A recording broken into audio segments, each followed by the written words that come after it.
73वां और 74वां संशोधन उसको बोलते हैं। 73वें संशोधन से पंचायती राज एक्ट लागू किया गया। 74वें संशोधन से स्थानीय निकाय चुनाव की रूपरेखा तैयार की गई। उसके बाद से ही देश में ये चुनाव होने लगे। पंचायती राज 3 टायर सिस्टम बनाया गया।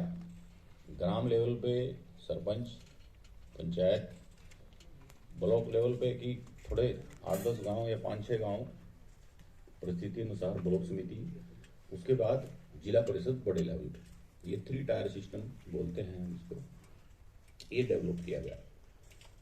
उसके बाद ये मैंने विषय पढ़ा नहीं क्योंकि पब्लिक एडमिनिस्ट्रेशन मैंने एमए की है, तो ये हमारे पास विषय ऑलरेडी था। जो कंठस्थ है वो मैं बता रहा हूँ। और 74वें संशोधन में 200, मैंने सेक्शन भी याद है, 243A से लेकर 243Z तक दोनों एक्ट हैं, 73वां भी 74वां भी। 243A से लेकर O तक पंचायती राज है, जिसमें पंचायती राज सरपंच की पावर क्या क्या है, क्या क्या वो कार्य कर सकते हैं, क्या लिमिटेशन है, क्या ब्लॉक समिति की पावर है, वो सब इसमें मेंशन किया हुआ है। ऐसे ही म्युनिसिपल कमेटी का है। म्युनिसिपल कमेटी की भी इतनी वास्ट पावर दी गई है। और अब तो जब से जिन जिन जिलों में मेयर बने हैं उसके बाद बहुत कुछ डेवलपमेंट, खासकर हमारी सरकार में, तो उस बात पर भी मैं आऊँगा। तो म्युनिसिपल कमेटी में भी 3 तरह की व्यवस्था की गई, वो भी 74 में ही संशोधन में किया गया। कि सबसे छोटी म्युनिसिपल कमेटी थी अप टू 10 लाख, उससे बड़ी 1 करोड़ तक होगी म्युनिसिपल काउंसिल, और सबसे बड़ी होगी म्युनिसिपल कॉरपोरेशन। तो 3 व्यवस्थाएं इसमें कर दी गई। और इसके बाद काम जो चलता गया उसमें देखने में आया कि पहले शुरुआती दौर में ग्रामीण क्षेत्र में भी और शहरी क्षेत्र में ग्रांट कम आती थी। शहरी क्षेत्र में फिर भी आ जाती थी क्योंकि शहरी क्षेत्र का शहरी मंत्रालय ऑलरेडी, जब से हमारा देश आजाद हुआ, जब मंत्रालय बटे उस वक्त शहरी मंत्रालय था। लेकिन ग्रामीण मंत्रालय ना होने के कारण छोटी सरकार का ग्रामीण क्षेत्र में उतना बड़ा फायदा नहीं मिल पाया जितना बड़ा फायदा शहरों को मिला। जो असर आज आप देख रहे हैं, जितना शहरीकरण ये बढ़ा है, ये इस पॉलिसी की वजह से बढ़ा है।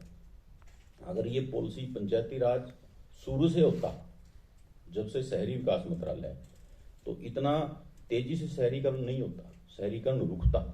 ग्रामीण क्षेत्र में अगर फैसिलिटी बढ़ती। लेकिन अपनी सरकार आने के बाद 1999 में जब प्रधानमंत्री अटल बिहारी वाजपेयी जी बने, उन्होंने सबसे पहले ग्रामीण विकास मंत्रालय बनाया। और जब उस टाइम हरियाणा में चौटाला के साथ अपनी सरकार थी, चौटाला साहब जो हर गांव में जाकर वो सबके सामने ग्रांट देकर जाते थे। इन्होंने दी एप्लीकेशन, जी मेरी ये सड़क बना दो, हमने बना दी। इन्होंने दी ये मेरी धर्मशाला बना दो, विलेज बना दी। ये ग्रामीण विकास मंत्रालय की देन थी। पंचायती राज को सुदृढ़ करने के लिए इस एक्ट को सही मायने में लागू अटल बिहारी वाजपेयी ने किया। इस एक्ट को ग्रामीण क्षेत्र में लेके बीजेपी गई, अटल बिहारी वाजपेयी जी गए, माननीय मोदी जी गए। एक उदाहरण मैं बताता हूँ। 1980 में मेरे भाई सरपंच बन गए रणवीर जी। उस टाइम हमारा कौन सी ढिल्लो-घेड़ी होती थी, करनाल लोकसभा होती थी। तो बड़ी मुश्किल से वो जयसिंह राणा जी एमएलए होते थे, बड़ी मुश्किल से उनसे 25,000 रुपये की गारंटी है। वो गाँव में इतनी खुशी हुई कि 25,000 में से 5,000 के लड्डू और शराब, मतलब ग्रांट ही नहीं आती थी। पहले कभी सोच नहीं सकता था ग्रामीण क्षेत्र में भी कोई ग्रांट आ सकती है। अब अपनी सरकार ने, माननीय मनोहर लाल जी ने पिटारे खोल दी। आप देखेंगे कि पंचायत जो जिला परिषद है, कई बार घनश्याम जी बैठे हैं, जिला परिषद के चेयरमैन के पास इतने पैसे देने के लिए है डेवलपमेंट के लिए, कई बार एमएलए को भी लगता है कि मेरा भी कम रह जाता है। कितनी पावर दी थी सरकार ने? 5-6 करोड़ दी, 20 करोड़ तक जा रहे हैं। अब भाव आप घनश्याम जी का सुन सकते हैं कि किस भाव से किन्होंने कहा है।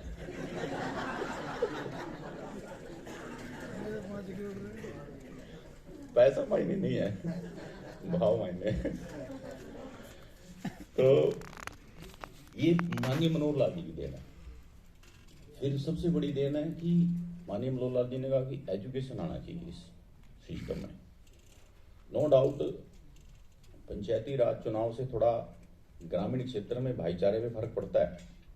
अगर एक व्यक्ति ने किसी के सरपंच की वोट नहीं दी तो सारी जिंदगी उसकी दुश्मनी हो जाती है, लेकिन पढ़ा लिखा व्यक्ति अगर चुनाव लड़ेगा तो हर तरीके से फिर भी सामंजस्य बिठा लेगा। तो माननीय मुख्यमंत्री जी ने और माननीय अपने अध्यक्ष जी ओम प्रकाश धनखड़ जी हैं, उन्होंने कहा कि हमारी पंचायतें पढ़ी लिखी होनी चाहिए, 10वीं +2 मिनिमम। उसके बाद लोग कोर्ट तक भी गए, चैलेंज भी किया, लेकिन नहीं कुछ हो पाया। और आज हमारे प्रदेश में, पूरे देश में अगर कहीं पढ़ी लिखी पंचायतें हैं और पढ़ी लिखी म्यूनसिपल कमेटी के काउंसलर हैं तो केवल हरियाणा प्रदेश ऐसा है। ये हमारे लिए गर्व की बात है। इसके बाद अगर देखने की बात आए तो म्यूनसिपल कमेटियों में भी पैसे की कमी नहीं है डेवलपमेंट की। हर क्षेत्र में हमने डेवलपमेंट में पैसा लगाया है। मैं अगर पूछूं अपने बीच में कितने सरपंच अगर बैठे हैं मौजूदा, हाथ खड़े करना।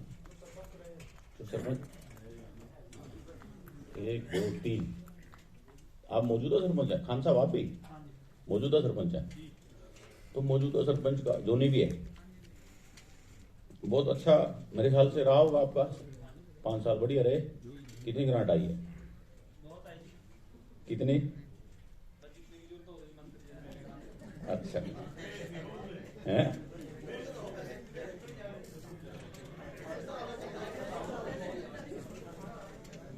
अच्छा, इनका भाव आपसे बिल्कुल विपरीत है कि जितनी जरूरत होती थी ले लेते थे। ठीक बात है, बढ़िया है। और म्युनिसिपल काउंसलर कितने अपने बीच में? नगर निगम पार्षद, बढ़िया है। तो कितनी ग्रांट उठाई है? सर ग्रांट तो एक तो सीएम अनाउंसमेंट के आते हैं और जो है हमारे मेयर साहब भी करवाते हैं काम। तो इसमें तो ग्रांट के चक्कर ही नहीं है, तो सारा लगता है काम म्युनिसिपल कमेटी से। तो करवाते मेयर साहब हैं, मतलब पास वही देते हैं, जो जरूरत होती है हमसे मांगते हैं। हमें वो कहते हैं जी मुझे पास करने की पावर नहीं है। घनश्याम जी के ठीक है, ठीक है। मतलब जो डेवलपमेंट के लिए पैसा चाहिए सभी, दीदी जी आपके वार्ड में भी ऐसी है। और किसने खड़ा किया था? मिनिमम 5-6 करोड़ मेरे वार्ड में लग चुका है। आपके वार्ड में? हर वार्ड में आप अपने वार्ड की बात करो। हमारे वार्ड में 4 करोड़ से ऊपर लगे। 4 करोड़। आप 2 करोड़, 2 करोड़, 5 करोड़, 5 करोड़। मेरे पास 2 विधानसभा लगती है जी, 5 करोड़ के आसपास लगे हुए।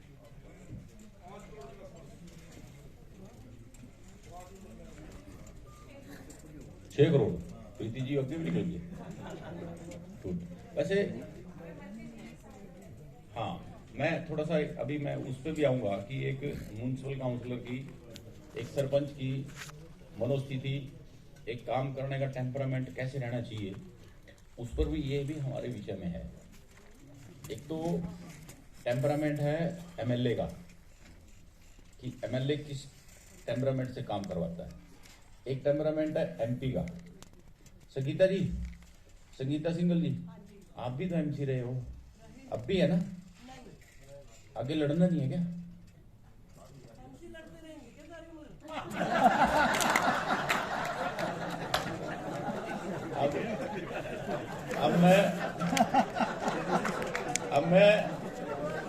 अब ये बात आपकी घनश्याम जी ने सुन ली है।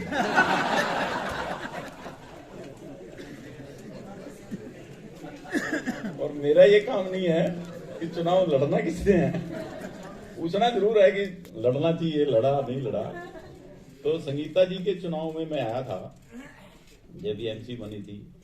इनका जो टेम्परामेंट था बहुत बढ़िया पॉजिटिव। एक मेघा भंडारी पिछले चुनाव करनाल से लड़ी, अयमनगर की लड़की है वो, तो मुझे उस वार्ड का प्रभारी बना के भेज दिया। मनोहर लाल जी ने कहा कि ये वार्ड जीतना है। अपने बहुत भंडारी जी पुराने कार्यकर्ता, उनकी बहू है। तो जब मैं गया तो मुझे बताया कि ये नहीं जीत सकती, इसके सामने जो कैंडिडेट तो बहुत स्ट्रॉन्ग है, पुराना 2-3 प्लान से बनता है। लेकिन जब मैं उस लड़की से मिला, उसकी बॉडी लैंग्वेज मैंने देखी, उसके चेहरे पे पॉजिटिविटी मैंने देखी, मैंने कहा इसको कोई हरा नहीं सकता। वो लड़की 700 वोट से जीती। आपका टेम्परामेंट बहुत मायने रखता है छोटे चुनाव में। एमएलए एमपी के चुनाव में कोई खास मायने नहीं रखता टेम्परामेंट, क्योंकि उसमें बड़ा होच पोच होता है। ये तो आपने हर एक व्यक्ति से मैन टू मैन जुड़ना है। आप किस तरह से मैनेज कर सकते हैं, मैनेजमेंट का पार्ट है। अब एक उदाहरण है, मैं कल ही मेरे साथ हुआ, मेरा गला खराब था, तो एक प्रीति जी ने कहा कि आपका गला खराब है, मैं गोली मंगाती हूँ। मैंने नहीं कहा, मतलब मैं एक टेम्परामेंट बता रहा हूँ कि एक म्युनिसिपल काउंसलर का टेम्परामेंट कैसा हो कि अगला भी खुश हो जाए और काम भी ना हो।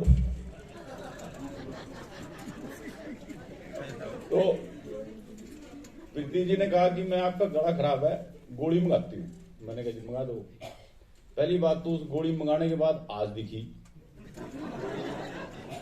आज आने के बाद इतना खुश कर दिया कि मेरा गोली जैसा ही काम हो गया।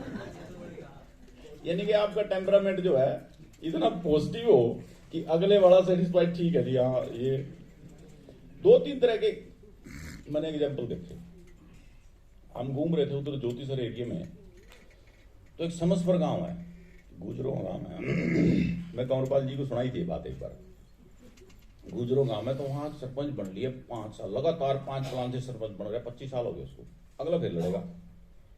मैंने कहा ऐसी क्या खास बात है भाई, जो आदमी 25 साल से चुनाव लड़ रहा है और बार बार बनता, जो लोग उसको बना रहे, इसका मतलब ज्यादा डेवलपमेंट कर रहे होगा। तो हम उसी एरिया में थे, मैंने कहा भाई आज सरपंच साहब की चाय पीते हैं, पूछ के आएंगे क्या खास बात है। तो जब हम सरपंच साहब के पास गए, गांव में गए, तो गांव में बुरा हाल, गलियों में चिक्कड़ वगैरह वगैरह सारा कुछ भी नहीं है, मतलब जीरो था, डेवलपमेंट तो था ही नहीं। तो मैंने पूछा सरपंच साहब ऐसा क्या मामला है भाई, आप पिछले 25 साल से बन रहे हो। बोले जी ऐसा है, ना तो मैं किसी की गड़ी बनवाऊं, ना मैं किसी की तड़ा करूं, ना किसी के ऊपर करूं, ना मैं किसी का चिक्कड़ साफ कराऊं, ना मैं किसी का थाने में जाता। कोई दरखास्त लेगा आ जाओ, उसमें कहते भाई मेरे पर फैसला हो गया, ठीक है, नहीं अपने घर आ जा। ना मैं किसी के सुख माऊं, ना मैं किसी को दुख माऊं। आवाज चुनाव लोग नहीं कहते सारा यूं ठीक है। एक टेम्परामेंट वो है। दूसरा टेम्परामेंट, हमारा म्युनिसिपल कमेटी का वार्ड है 18 नंबर थानेश्वर में, कोहली है हमारा, एक बहुत अच्छा साथी है, 5 प्लान से एमसी बन रहा है, अनअपोज बनता है, उसके मुकाबले में खड़ा नहीं होता कोई। उसके घर जो भी आ गया, जिस भी तरह का काम लेके आ गया, उसके साथ चल पड़ता है। चलो जी तहसीलदार पे जाना है, थानेदार पे जाना है, जहां मर्जी जाना है, गली बनानी है, पक्की करानी है।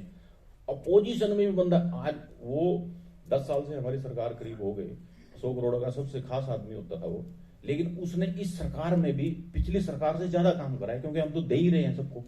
माननीय मुख्यमंत्री जी तो 90 के 90 हल्कों में गारंटी दे रहे हैं। हम तो सिर्फ पिछली सरकार तो ये होती थी कि जहां एमएलए होता था उस सरकार को उसी को देते थे, लेकिन अपनी सरकार ये ऐसी है जो भेदभाव बिल्कुल करती ही नहीं, सभी हल्कों में समान विकास। और छोटी सरकार से बढ़िया और कोई तरीका डेवलपमेंट का हो नहीं सकता। 2-3 बातें और आप लोगों ने ध्यान रखनी है। आगे चुनाव लड़ने वाले लोग हैं, आप लोगों में से लड़ना चाहते हैं ना? सरपंच का चुनाव कौन लड़ना चाहता है? जोनी खान साहब, 2-3 चोपड़ा जी, आप भी कौन से गांव से? सरस्वती नगर। उसमें तो काफी वोट होंगी। कितनी वोट है? 8,000 के लिए। तो एक सरपंच लड़ने वाला, खड़े रहो। सरपंच लड़ने वाले कैंडिडेट को क्या क्या करना चाहिए चुनाव जीतने के लिए, थोड़ा एक बार बताएंगे?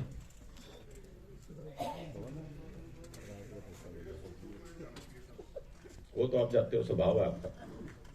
और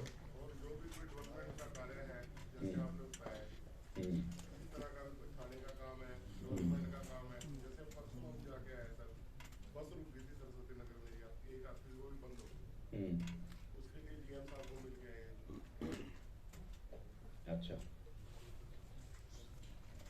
चलो बढ़िया है। और कोई जोनी क्या?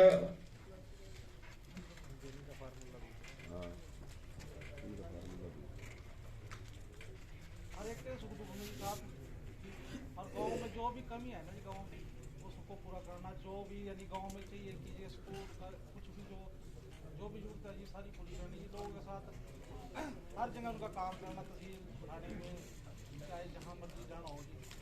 और हमें अपनी सरकार ने पंचायतों के लिए जो महत्वपूर्ण काम शुरू किए हैं उनमें से कोई 5-4 गिनवा सकते हो?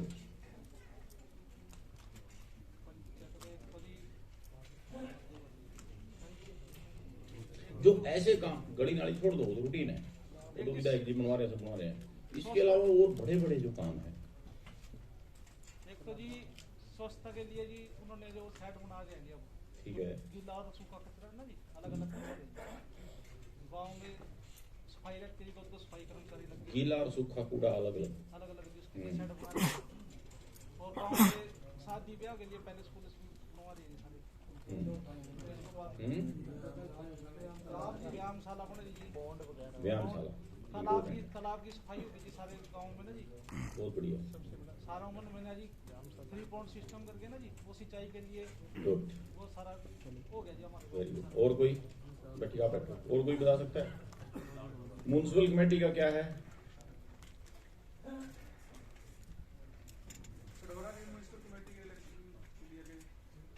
अच्छा, क्या क्या काम करने चाहिए जो अपनी सरकार ने शुरू किए हैं एक वार्ड में?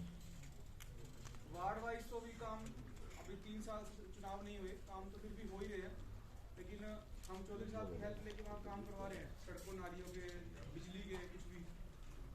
जो म्युनिसिपल काउंसलर हैं, आप में से बताएं, आप बताएं कि ऐसे बड़े काम जो पिछली सरकारों ने कभी कहा नहीं कि वार्ड में होने चाहिए, क्या क्या है, बताओ आप।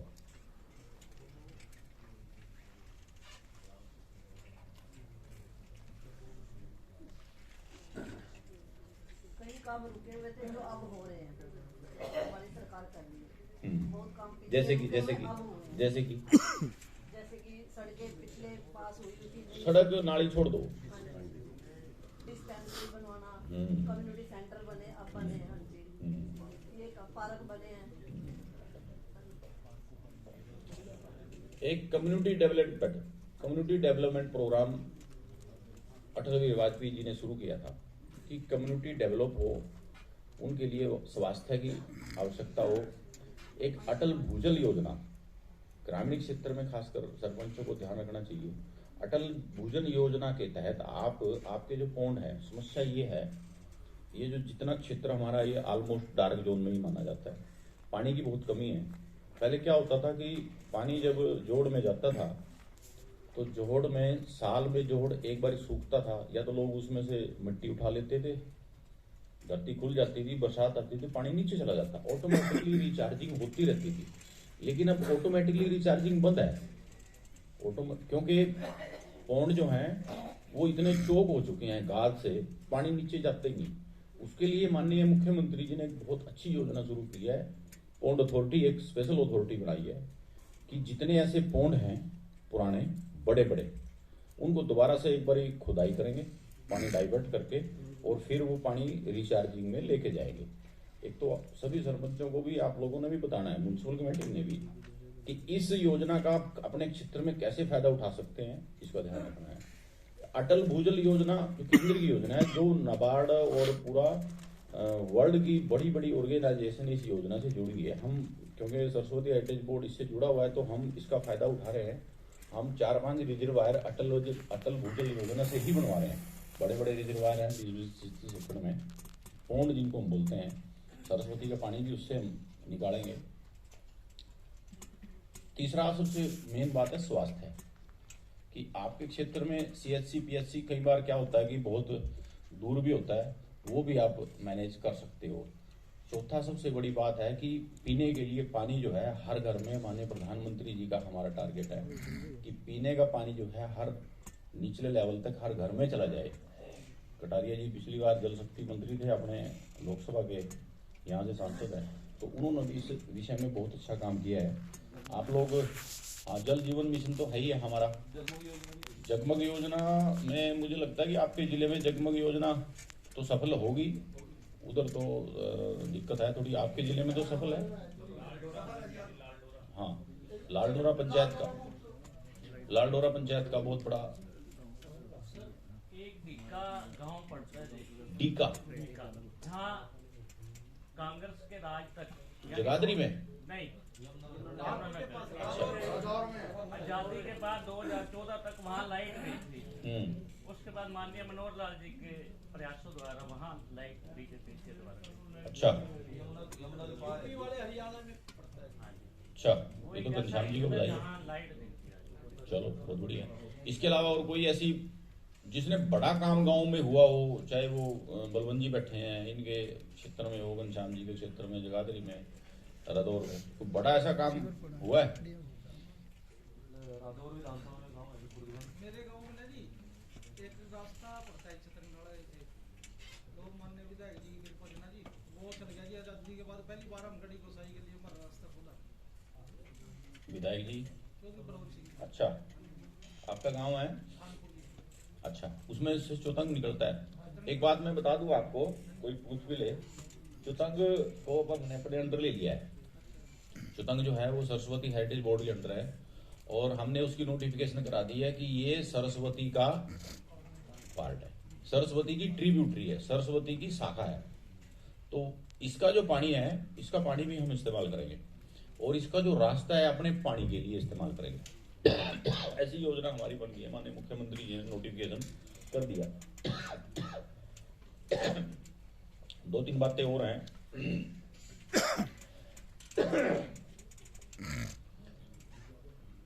थोड़ा सा, हाँ गोलियां हैं मेरे पास हैं, आपके भी आ गई हैं। आप घनश्याम जी को दे दो।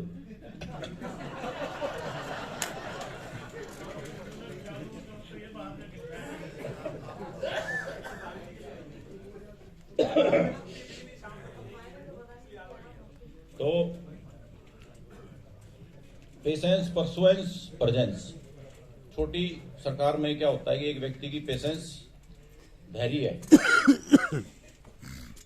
छोटी सरकार का व्यक्ति को धैर्य है सबसे मैंने, कोई आ गया गुस्से में आ गया, इन्हें न्यू कर दिया, न्यू कर दिया, तना न्यू कर दिया, सबसे बढ़िया धैर्य।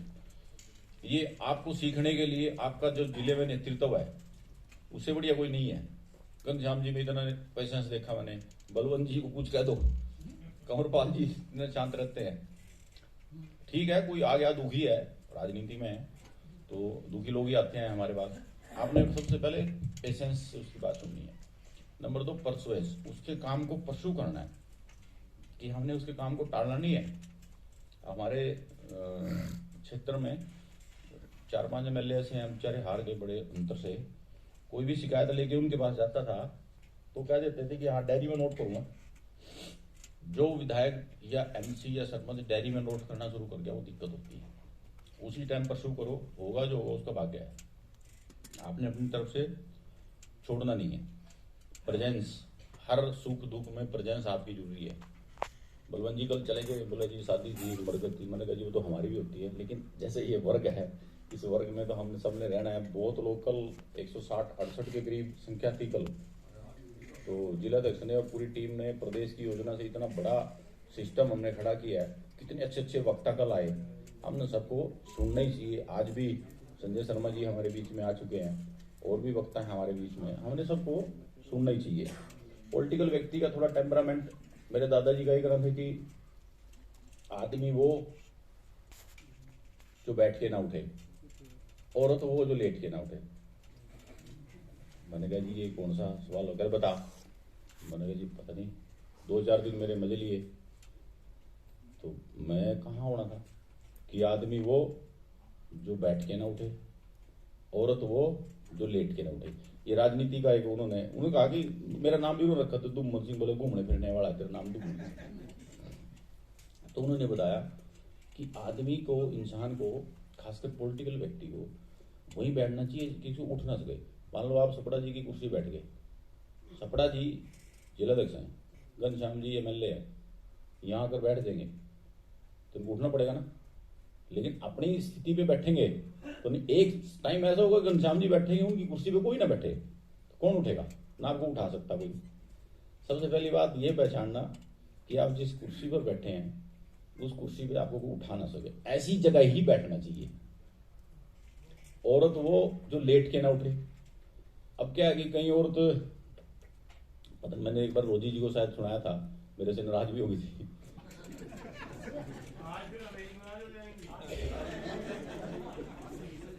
नहीं, औरत वो है, कई बार रात को सोने से पहले औरत का काम है बच्चों को सुलाना, दूध पिलाना, बर्तन मांजा सब ठीक करके कुंडी लगाना, लाइटें ऑफ करना, फिर उसके बाद बिस्तर पे लेटना।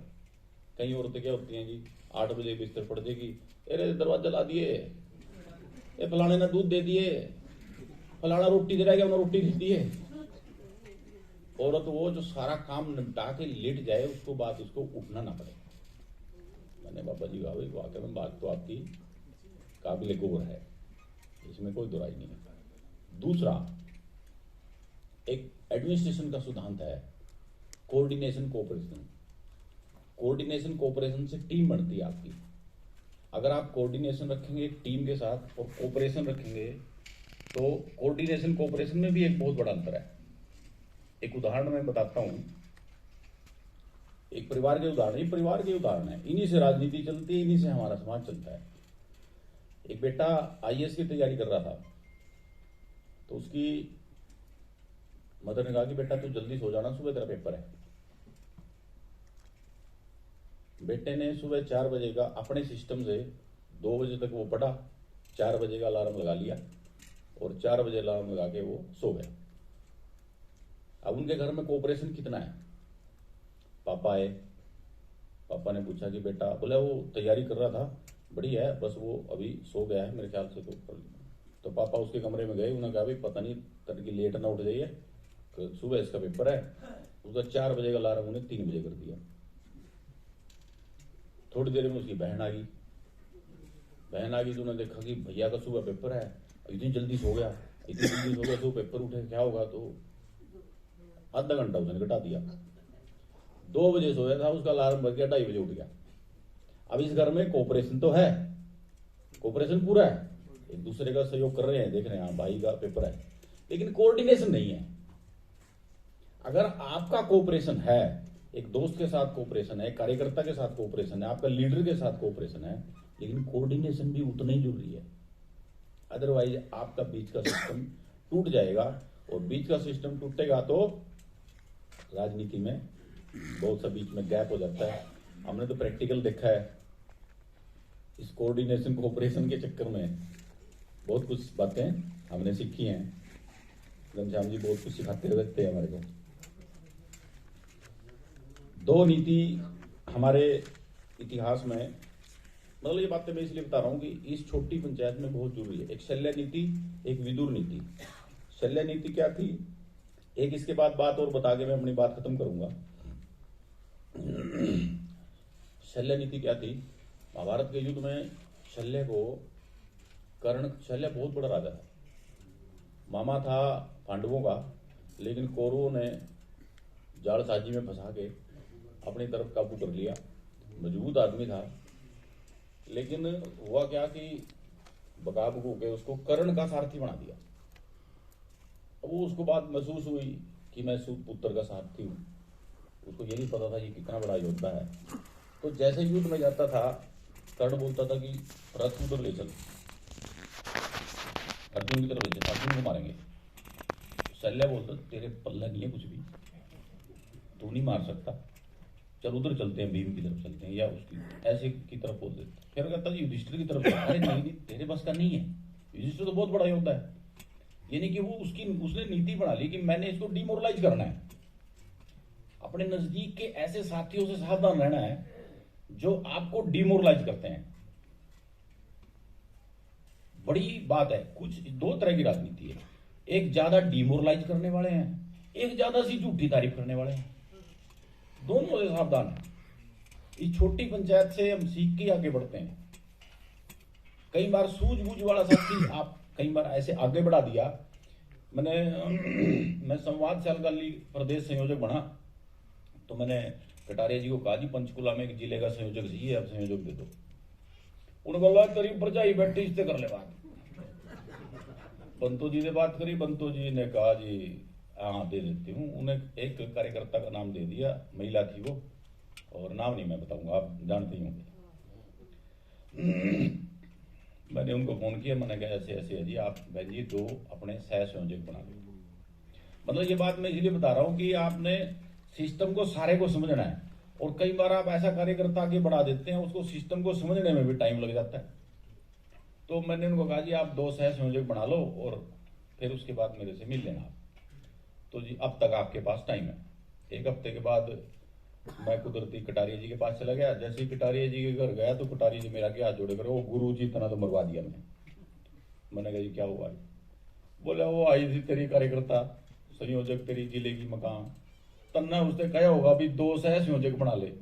कहा अच्छा उसका जो मैंने बनाई थी उसका जो मकान था वो कटारिया जी के घर के बीच में और मनचंदा जी के घर के बीच में पड़ता था। मनचंदा जी पंचकुला रहते थे उस टाइम। वो कहने लगी जी मेरे प्रदेश संयोजक ने कहा कि मैंने 2 सह संयोजक बनाने हैं, एक आप बन जो एक मनचंदा जी ने बना दो।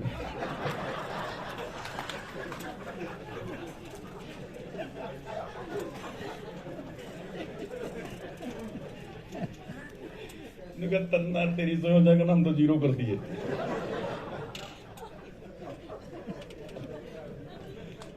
ये भी मतलब हमने ये भी ध्यान रखना है कि हम अपने एक ऐसे लोगों को आगे बढ़ा ले कि कम से कम उसको इतना तो पक्का कर दें। अब कार्यकर्ता तो उन्हीं का दिया हुआ था, अब उन्होंने उसको ट्रेंड नहीं किया तो गलती भी उन्हीं के, मेरा क्या कसूर है। एक ओबीसी मोर्चे का अब मेयर साहब चले गए, वो बताते हैं आपको। ओबीसी मोर्चे का प्रदेश की बैठक का कार्यक्रम चल रहा है, मैं पीछे बैठे देख रहा, पंचकुला का था। सुभाष बराला जी प्रदेश अध्यक्ष थे, तो ओबीसी मोर्चे प्रदेश का महामंत्री मन चला रहा है। वो कह रहा है जी बराला जी आ गया है और अब ये उधर चित्रों का नहीं हाथ करके शुरू करेंगे। और मैं निवेदन करता हूं, ऐसे कर रहा है इनका नहीं बिगड़ रहा अपने ये, इनको निवेदन करता हूं कि ये जड़ा के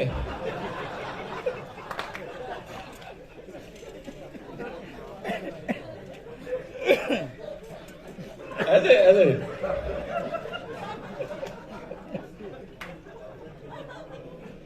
कर दिया काम। बराड़ा जी को रेन की तरफ मना जी करो। तो इन बातों का भी हमने ध्यान रखना है कि कई बार अच्छे लेवल पे आप चले जाते हो, लेकिन जब तक आप निचले लेवल से नहीं सीखेंगे तो ऊपरले लेवल पे आकर आप बिखर जाओगे। आपकी टीम ऐसे लोगों की, सूझबूझ वाले लोगों की हो जो कोऑर्डिनेशन, कोऑपरेशन का, पेशेंस का, परसुएंस का सारा कुछ ध्यान रखती है।